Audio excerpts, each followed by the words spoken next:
I'm Henry Yu, principal of St. John's College and a member of the Hot Lunch Committee. And, we're really very happy with the sunshine and the cherry blossoms that are out. For those of you who have had the chance to be on campus or in your own neighborhoods, I'm sure you're enjoying spring finally coming. But we welcome all of you to this, as I said before, last virtual Hot Lunch. And I want to acknowledge that, I am joining you, and St. John's is sort of virtually hosting you from the unceded ancestral traditional territory of Musqueam on UBC Vancouver campus, or UBC Musqueam campus, as some of us joke. And that, we welcome all of you from wherever you are, in which territories. We know some of you are from the lower mainland on Coast Salish territories of Squamish, Stalos, Tsleil-Waututh, and others. If you're coming from UBC Okanagan, then from Silks Nation. So again, we acknowledge that we are on the unceded territories of many Indigenous nations as the University of British Columbia. I think we have also some members of the committee. I just want to give a shout out. Joining us today are Stacey Barber, Jennifer Liu, and Joanny Yang from St. John's College, as well as members of the committee that are, have helped us put together this for the last 8 years. Hot Lunch. And I just want to also say that we were actually specifically acknowledged when UBC was noted as one of the best employers, that the staff Hot Lunch was one of the elements that came up as one of the reasons why this is a great place to work. So again, congratulations to the Hot Lunch Committee, and thanks and gratitude from all of us at UBC for the work that the committee has put together in creating this. Eilish Courtney, who is the liaison from Musqueam and UBC in special projects, and a senior advisor who came from decades in ceremonies. So someone we really treasure and who is really at the heart of creating the Hot Lunch ideals. Shori Nakata, Ombudsperson for Students, Andrew Parr, Associate Vice President, Student Housing and Community Services. They've given us a lot of advice over the years, and we've had others who helped. Grace Wong, who is from the Office of the Vice Provost International, who also was one of the founding members of the Hot Lunch Committee. So the idea was always that we would get staff to just stop working, not eating their lunch at their cubicles or at their desk or wherever it was, while still, doing their email or doing their work, and just have a hot lunch, not the warmed up leftovers from the night before or things like that. And to meet sometimes people that, even if you work at UBC for a long time, you maybe have never seen in person some of the executive, not just president and provost and vice presidents, but people who work on really important aspects of the university. So it was to get to know the university and each other better over a hot meal. And so that's the Hot Lunch kind of ideal. And as I said, we're really proud of having now, run this for 8 years, and even through COVID for 2.5 years, doing it online and finding a way to bring together people, even when it was through Zoom. And so again, I'm kind of going on a little long because I'm not nostalgic for this virtual Hot Lunch format as we move on next month from it, but it's also about being reflective about the need. When we first started going online, and when we decided to run a Hot Lunch virtually, that there was a need of feeling isolated, of not perhaps of missing that water cooler talk, on face to face, the ability just to catch up with each other. So again, to be reflective at this moment of the time that we've hopefully passed. So today we're going to hear from a speaker who really has thought a lot about these kinds of issues and was at the forefront really of leadership for UBC in dealing with the, being online. So we're going to use Slido. We have some questions that many of you, thank you, sent beforehand that we can also pass on to Jennifer. We will use Slido. You can scan this so if with your phone or with whatever device you have, or use the event code if you'd like to, again, upload questions, upvote other people's questions as well. So that's a great thing about Slido that allows us that. And the speaker herself is going to be Jennifer Burns, Associate Vice President, Information Technology and the Chief Information Officer for UBC. And so again, a very apt person to have here on this last virtual hot lunch. As CIO, Jennifer is responsible for the IT delivery across all of UBC's campuses and for the operations of UBC's Enterprise Information Technology Department and its efforts to deliver leading edge services that are relevant, robust, and readily accessible to faculty and students to support their research and teaching experience, as well as their work experience. Reporting to the Provost and Vice President Academic in Vancouver and the Deputy Vice Chancellor and Principal in Okanagan campus, Jennifer provides leadership in ensuring the institution's digital capabilities meet the needs of UBC's teaching and research community, as well as identifying opportunities to deliver efficient and effective administrative solutions. That's the formal description, but I think, we're all excited. I'm excited to hear from Jennifer as really the digital leader here, and we really want to hear her reflections. So without any further ado, I'm going to turn it over to Jennifer and thank her for joining us today. Thank you very much, Henry. I will try to live up to that billing. I also just want to say thank you to Stacy, Joanna, and to Jenny for making all of this happen today.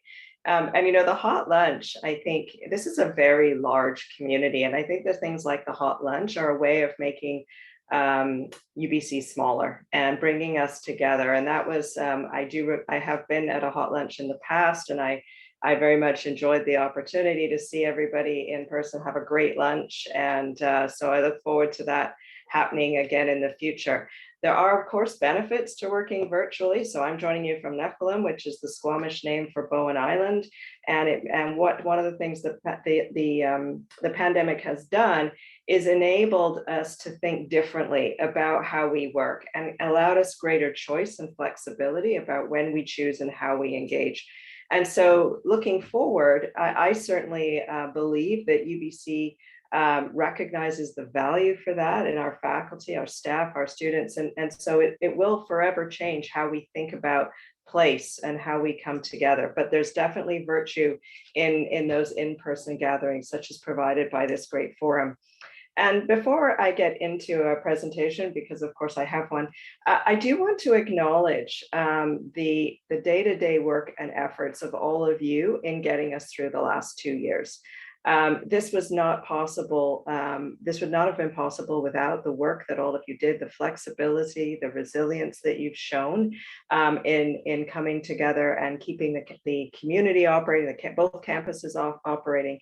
And so we've been incredibly fortunate.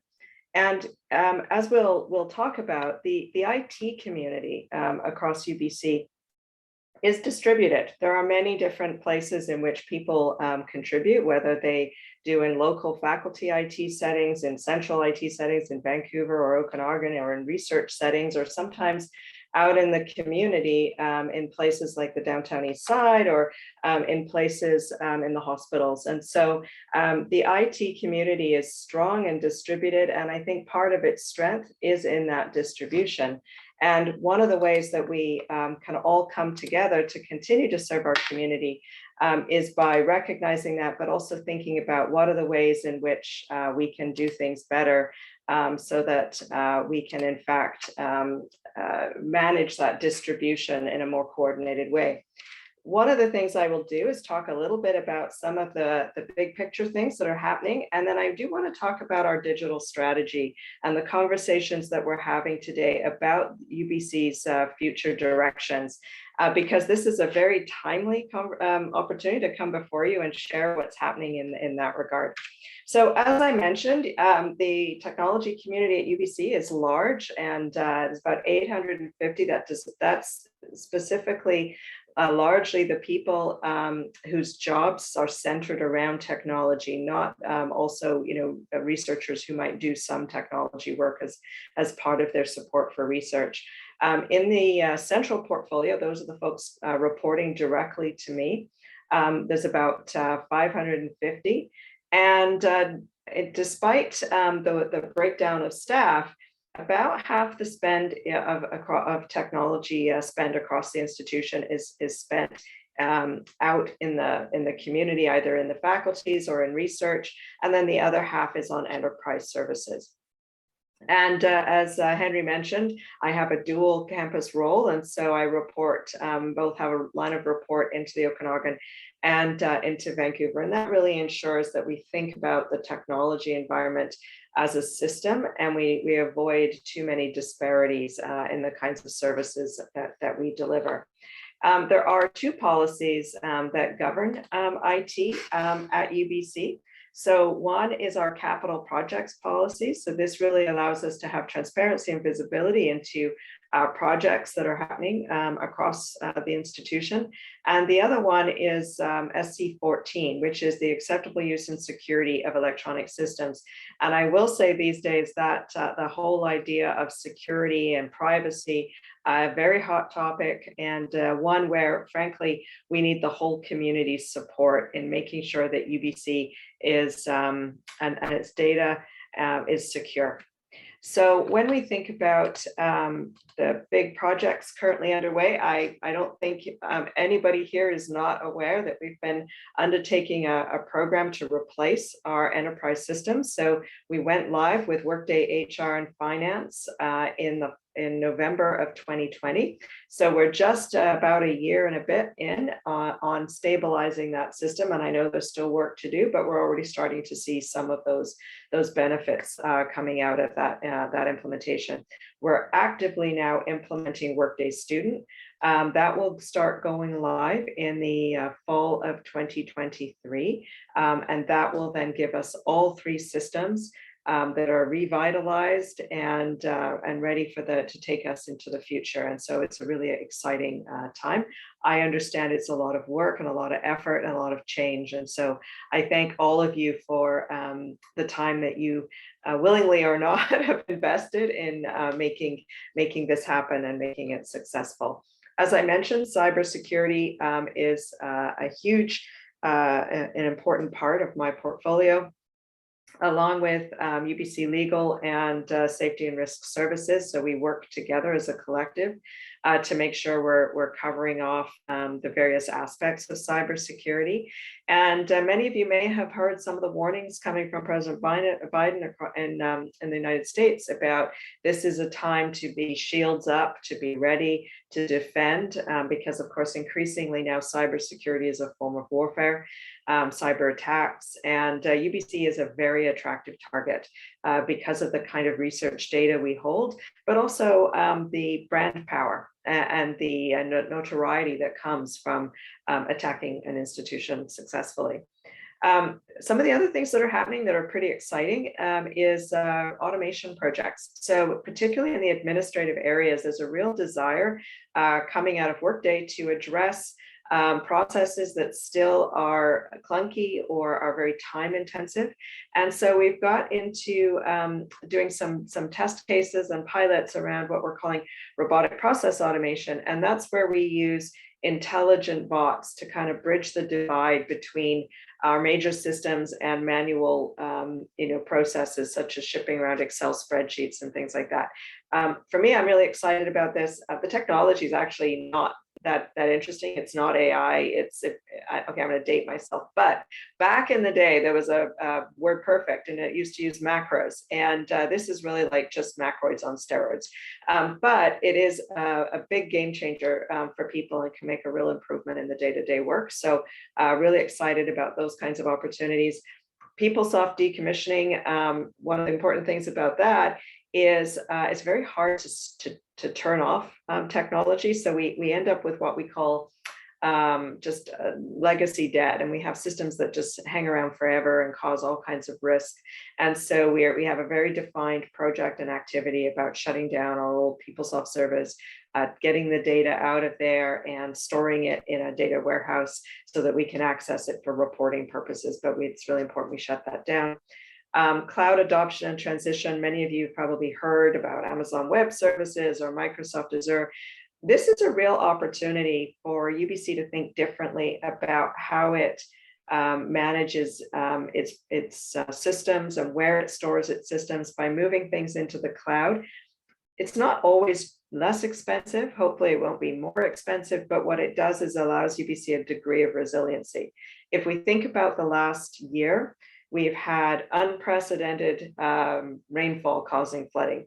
We've had unprecedented heat causing a heat dome and creating issues around forest fires.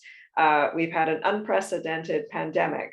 So, you can just keep going on the unprecedented. So what we know is that our world ahead is full of change and is full of unknown hazards.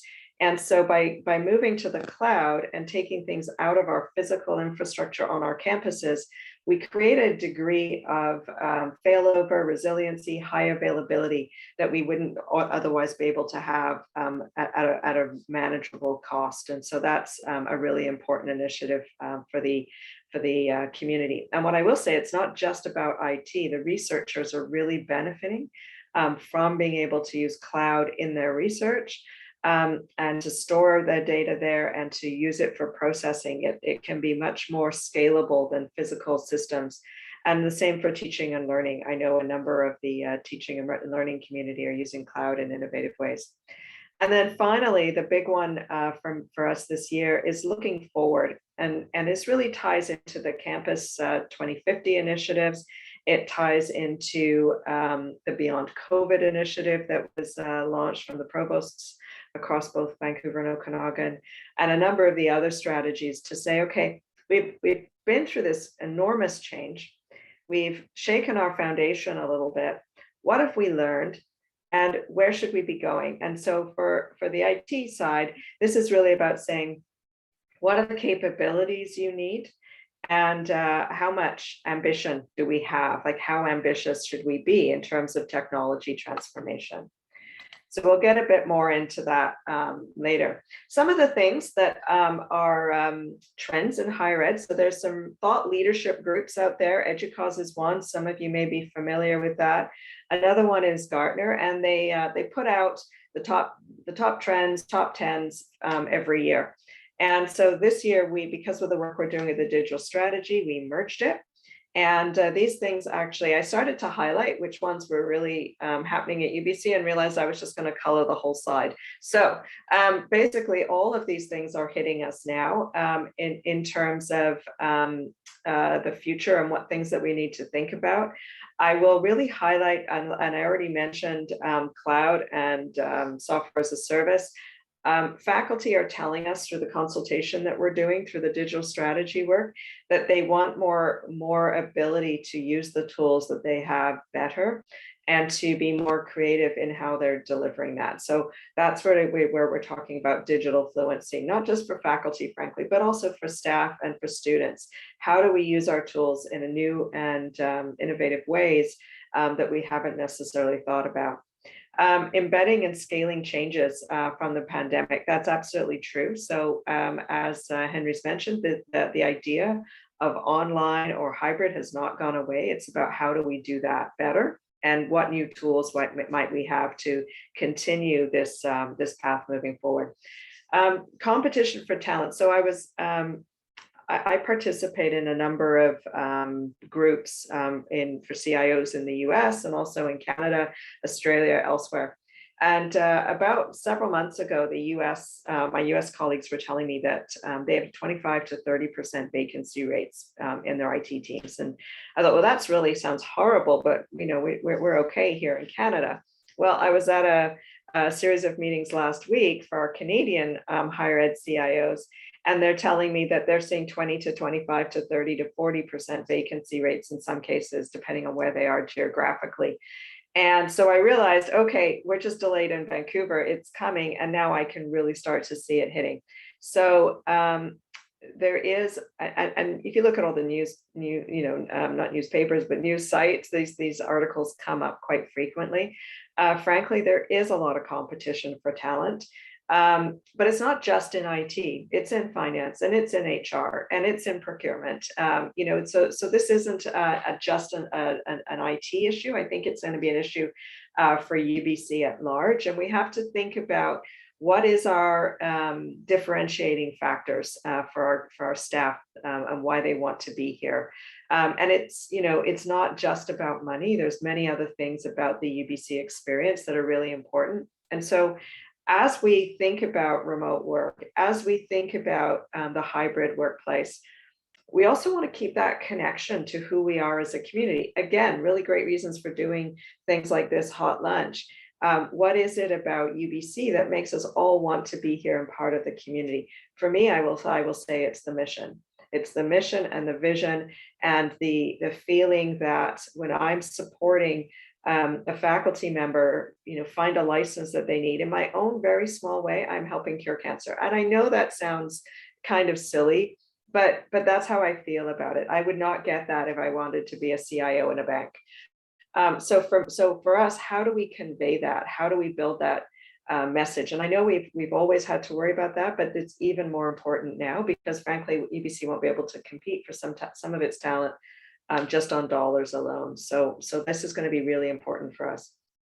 Funding pressures, obviously, I don't need to say anything more about that. You all know cybersecurity and the importance of integration around the CIO role. So Henry mentioned about the work that happened to go online and to make all of this work during the pandemic. And what I would say, this worked because I had colleagues across the institution that worked with me every day in the teaching and learning community, in the research community, in the administrative community to work together to figure out how to solve problems and what was an acceptable solution. So none of us as leaders or even as colleagues do this alone.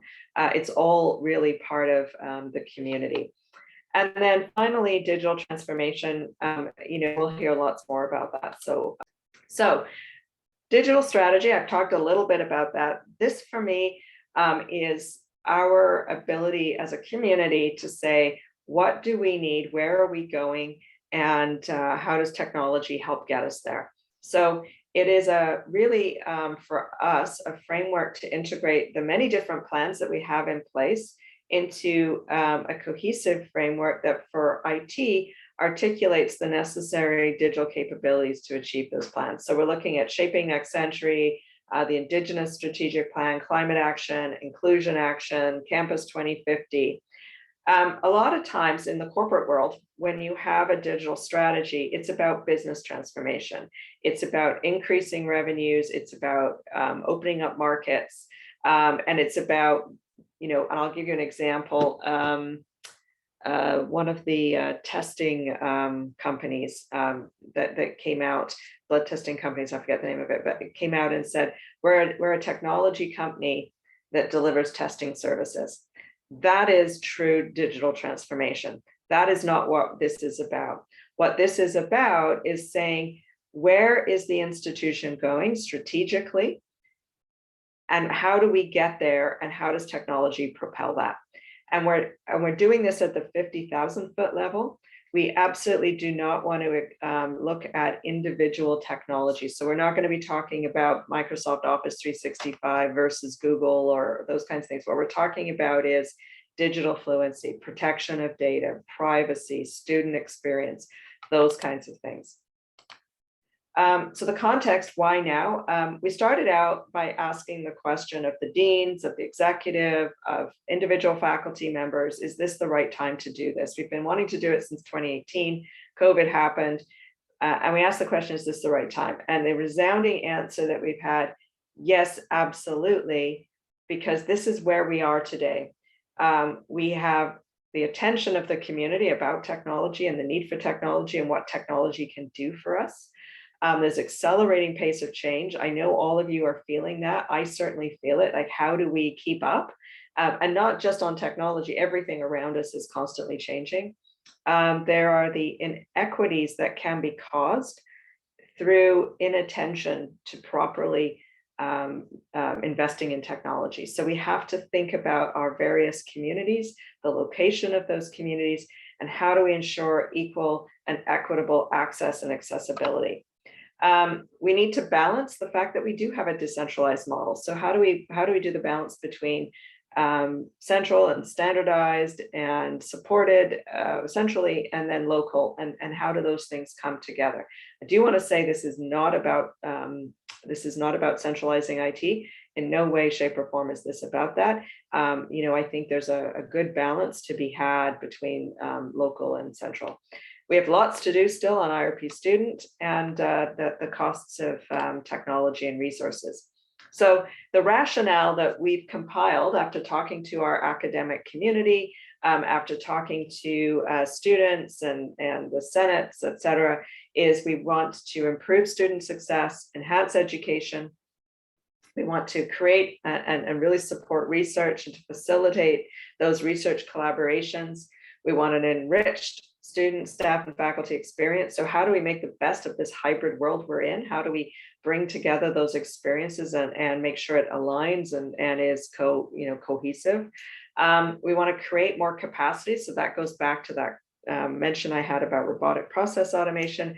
And we fundamentally, the bottom line is about UBC's purpose in our changing world. And so using technology to extend our engagement, to find ways to be more sustainable, and to really think about how do we impact and help a discourse, a civil discourse in the world that we're in. And so these are really, that to me is the foundational reason of why do this, because technology can help. It is not the solution all the time and for everything, and it's certainly not the driver, but it is definitely a support. This is just a quick overview of the folks involved. So the plan will be approved by the executive, and the executive sponsors is the provost and vice president academic. As many of you know, we're in transition. I do want to recognize the incredible and tremendous support Dr. Andrew Seary has given the portfolio, me as an individual. He's been an absolutely terrific leader, and he'll be frankly greatly missed. I have a lot of confidence in the incoming provost pro tem, Gage Averill, a wonderful person. He's been involved in a lot of the IT initiatives, and so I am grateful for the leadership that we will have from him going forward. This is co-led by myself, Simon Bates, Rachel Fernandez, and Brad Weatherick. Brad and Simon, as you may know, are the Associate Provost for Teaching and Learning, Vancouver and Okanagan. There's slight variations on title, but essentially the same type of role.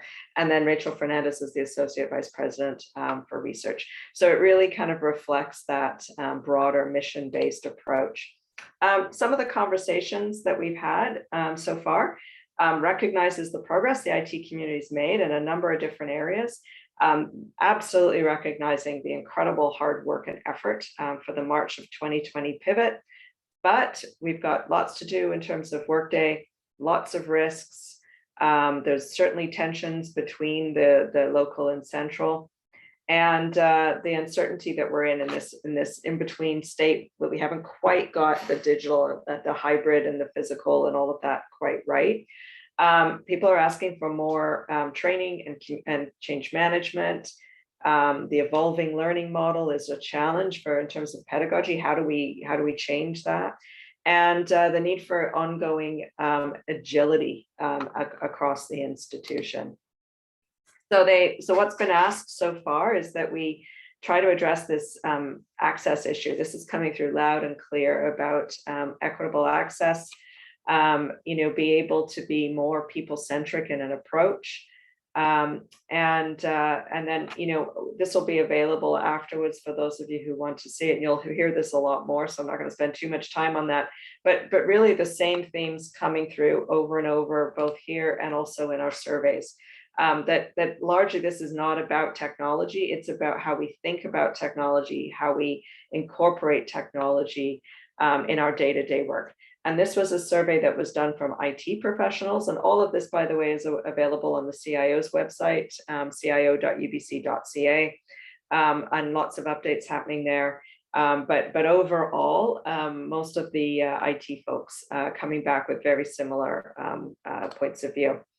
Things that are arising today, I've talked about capabilities before, so that middle gray line, communication and collaboration, analytics and decision-making, academic innovation, including research, hybrid research, teaching and work, and then that ability to be more efficient in our operations. So those are the capabilities that people are really looking for. You want to go with the outcomes, so the why, it's around sustainability, climate action, ability to use our facilities better. It's about external engagement and accessibility. It's about the acceleration of our mission. So again, teaching, learning, research, and about the experience of our people. And then finally, that resilience that we need in an ever-changing world. And then at the bottom in the green are some enablers that make a lot of sense, right? We need proper funding and governance around this. We need to think about people and culture and technologies as well. So in a very, very drafty draft state, there's 3 imperatives coming out. We want to strengthen the UBC proposition. We want to build data fluency in our community, so ability to use technology better. And we want to align our core technology, so align the work that's happening in many different places across the institution into something that is cohesive. So where we are today is we are going through a process to survey the community. We have a survey out, and the next slide will just give you some information on how to engage. And then we have some very ongoing engagements with the executive deans, heads, directors, associate deans, academics, students, and research, as well as more staff engagement to come. So that is going to be happening. We're a little behind, so that will be actually happening over the next April as well as into May. And then starting in sort of early to mid-May and June, really starting to craft that strategy and bring it around for further discussion. It's a very iterative process at this point. So how can you get involved? There's a survey up at cio.ubc.ca, and there's the whole link there. And as the events come out, they will be published and also on the website, and also through, you can subscribe to our digital newsletter. And if you give us your email address, then we'll keep you updated. And of course, that will be the sole purpose for which you'll receive information from us. So with that, I am going to stop the share. I know that has been an awful lot of information in a very short period of time, but I do encourage you to connect in on the CIO site and engage as the opportunities arise. And so now I think it's your turn. Thank you so much, Jennifer, for that comprehensive presentation. I was taking notes, and but good news for everyone. We are also recording, so in case that you want to access this presentation again, we will be sending that link out later on after today. We have so many great questions from people here. We also had people submit some questions during registration. So I'm going to start with one theme that I'm seeing both in the registration questions and the ones that I can see on Slido, and that has to do with hybrid work. So couple questions here. We're thinking, some people are asking, will UBC start utilizing a hybrid meeting platform that will be rolled out and supported by UBC IT? And then also, with the impact on physical space needs on campus, what tools can we better use to understand what our future space needs might be at UBC? Oh, great question. So really quickly, I do think hybrid is, the remote work is here to stay. I know certainly from my own team, there isn't they want to keep pushing the the path forward and have more remote work. So I don't see that going away. An HR, by the way, is going to be putting out a survey to folks in May to survey people's experiences with that, and that will form then the ongoing strategy. In terms of meeting tools, yes, we are actually undergoing, we're just beginning the process now, and it's actually headed through the teaching and learning side, a comprehensive look at what are the enterprise tool sets needed for UBC, for both the teaching and learning and administrative side.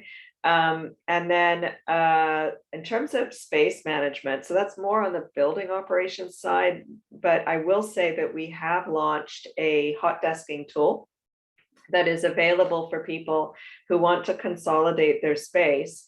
And what you can do is earmark certain desks in your space as being for remote workers who are coming to campus. So if they're only here one day a week, it might not make sense for you to have an actual office or a full-time desk. And so you can use a hot desking app. So if you're interested in that, please email jennifer.burns@ubc.ca and I'll let you know. We haven't quite put it up on our service catalog yet because it's still in the early rollout stage. Thank you for that. And similar question that also speaks to the digital divide that you spoke to in the framework about how do we bridge the technology comfort gap for faculty and staff who aren't very familiar on how to set up hybrid meeting or events in their buildings, conferences, and meeting rooms. And also connected to that first question on Slido, which is, are there plans for a centralized budget to support that approach?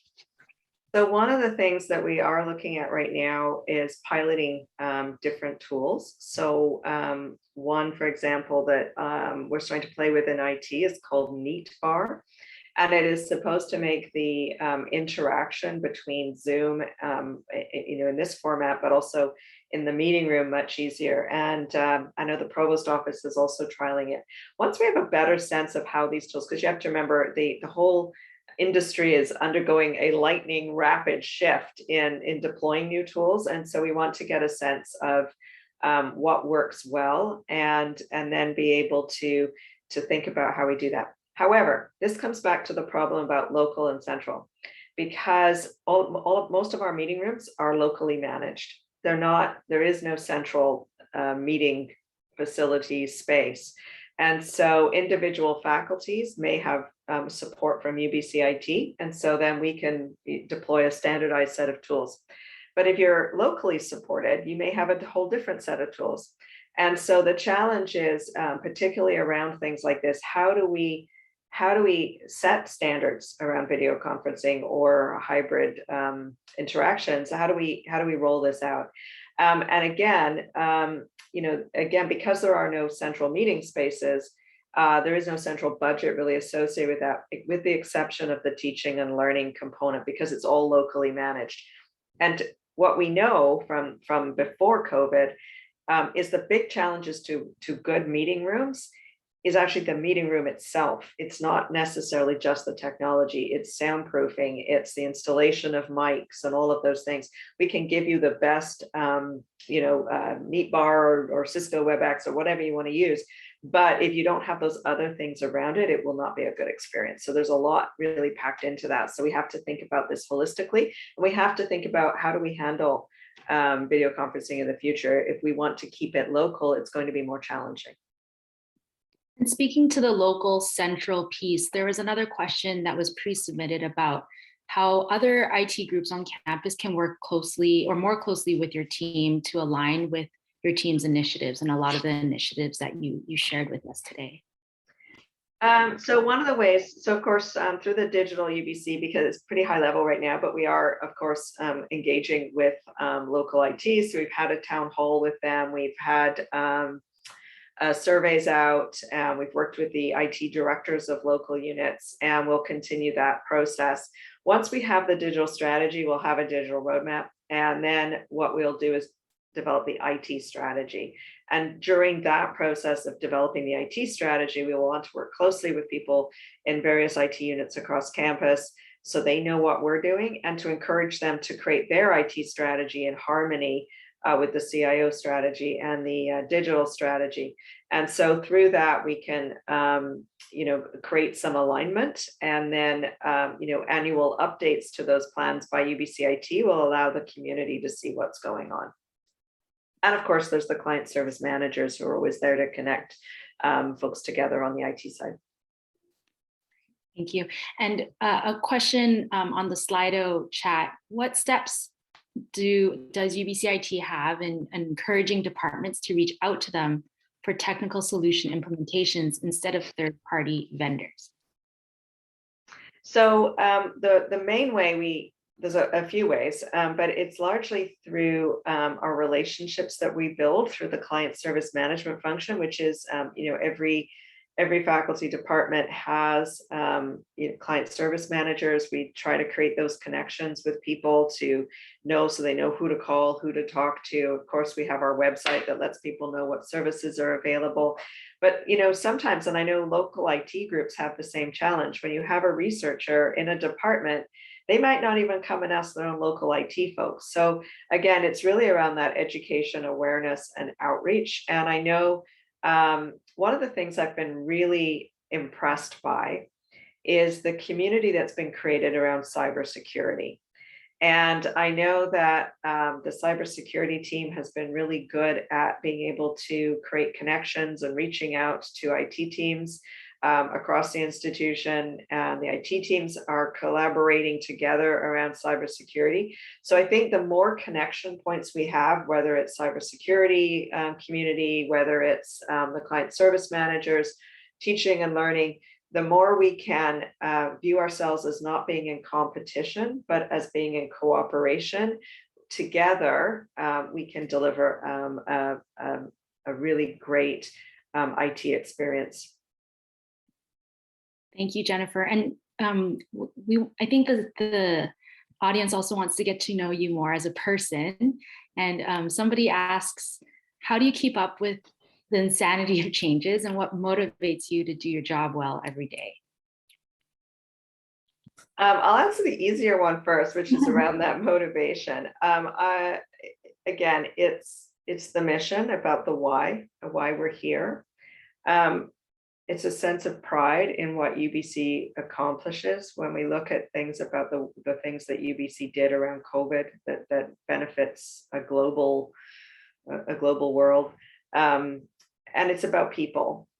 It's about the talent that we have working at this institution, and a feeling of obligation and service to that. Because I will say that the majority of people here could work somewhere else, but they're choosing to be here. And so how do we make this the best possible place for them to work every day? And that's what motivates me. That's actually the answer. A lot of, I think our guests do say the focus on people and how people really motivate them to show up at work every day. So thank you for that reminder. Yeah. Somebody so how I deal, you asked me how I deal with the craziness. I don't know. Honestly, there's no secret sauce. I do yoga. I get out and I walk my dog as much as possible. I did get the pandemic puppy, which is it's been an adaptation, let me tell you. But we just have to find those simple moments of quiet and joy, and so it's not easy. And I will say that recent events have probably hit me harder than anything else has, and it just sometimes you just think, this world is what's going on. But the work we do here can hopefully carve out a bit more sanity, and I think you have to find the ways to do that for yourself. Right. And somebody also wants to ask, you talked a lot about this, the latter half of your presentation, but what are some of the biggest changes you're excited for that you see ahead at UBC? I'm excited about the opportunity for UBC to accelerate. I look at what UBC is doing versus colleagues across Canada and in the US and Australia. We are leaders. We are leaders in the application of technology to enable our community. And UBC is incredibly ambitious on many levels, not just in IT, but everywhere. And the demand and hunger for new services, new capabilities, new ways of doing things is really high. When I came in 2002, it was kind of like being in the ice age. UBC was not moving very fast at all. And I can see some of you smiling because you've been around for a while. You know what I'm saying is true. It's now like we're just going on all levels, and that's amazing. And so, how do we harness and channel that and give it a further kind of platform, you know, from an IT perspective? That is amazing. So, how do we integrate the research that's happening into our daily operations? How do we, you know, the research that's happening in cybersecurity, how do we bring that into our operations? So that I find really exciting, and the appetite and the enthusiasm in the community really is creating, I think, a huge opportunity for us. I think your excitement is contagious. I wouldn't say that every person, you know, speaking to security and IT can galvanize that excitement. So I'm really excited hearing your excitement about the future at UBC. Somebody, Fayek actually asks a question about, you talked a little bit about intensifying competition for talent. And so they ask, a selling feature of UBC as an employer has been the space that we occupy. And so how does that change regarding hybrid work, given UBC is not necessarily competing on salary for IT roles? So place has always been an advantage and a disadvantage when it comes to IT. So prior to the pandemic, we already had 2 days a week. We allowed up to 2 days a week remote. That was already in place for us, simply because the commute times were really excessive and we were already having competition for talent. And so we kind of recognized, so we were already starting to have conversations. What do we do? Do we think about regional hubs? How do we, you know, because we're way out on the point. So it's great if you live in Kits or, you know, in the surrounding areas, but even if you live, you know, in other places in Vancouver, it's an hour commute or half an hour commute. So, so place is a plus and a minus. I think what we have to think about is how do we best use that space? So there is huge advantage to those accidental conversations. At least 3 or 4 times a month, I bump into someone and I learn something and I'm like, wow, and I go off and I use it right away because I didn't know that. So it's about how do we make our interactions meaningful when we are on campus. For IT in particular, and I'm sure it's the same for finance and HR and other groups, don't make people come to campus when they don't want to do the same work they could do more effectively at home. So when you're bringing people to campus, how do we make those experiences more intentional? That's really challenging. We're not there yet. And I think we need to see the bigger picture about where we're going with remote work and where we're going with facility space, and start being more intentional about the times people are together. Make sure we have those, people aren't just sitting at a desk Zooming. I think that's going to be really, really important. There's some other great things about UBC. I'm going to say it. Okay, it's not true. None of us in IT ever work this, but there is a 35-hour work week. And again, we don't all, you know, apps people don't work 35 hours, but it's not like 70 hours like you might work in Microsoft or Amazon or other things, right? And there is a generous vacation allotment, and there's great benefits, not stock options, but there's really good benefits, you know, so there are. And it's not all about the financials. Now, if you're early in your career and you want to move forward, probably the pension is not going to motivate you that much. But maybe we really focus on what are the things that, and who are we attracting and retaining. And the strategic draw to campus, really, I hope that reminds folks that we really want to welcome everyone back and draw you back for our first in-person hot lunch since February 2020 next month. I know we're a little bit close to the end on time, but there are 2 questions about cloud services. So they're kind of specific. I know your plan doesn't speak to specific technologies, but Rob wants to ask, can you talk about the challenges of using cloud services, in particular metered pricing models? And he says he understands there are some budgeting challenges. And the second cloud question is more, I think, theoretical. It's about, you know, the cloud system is still grounded in physical assets. What happens if extreme weather affects those physical servers that uphold the cloud? So I think we have to approach this intentionally. So if you take what we do today and then on EduCloud, which is our current private cloud platform, and just take it and do exactly the same thing in the cloud, there will be no benefits and probably twice the cost. So we have to architect for the cloud. There are advantages, and we have to understand what is the advantage of that of cloud over, say, what we can do here on on campus. And sometimes if there is additional cost, the resiliency and capability and capacity is worth it, and especially if it's for a short term. So for example, when we had to host the live graduation, there was no way we were putting this on campus servers. We did not know how many hits we were going to get from people across the globe. We didn't know how long people would stay on. We didn't know that we could keep that site up. So we moved that to the cloud with elastic, capability. It cost us a cent or a dollar. Like it was like 1 cent or $1. It was a ridiculously small amount of money.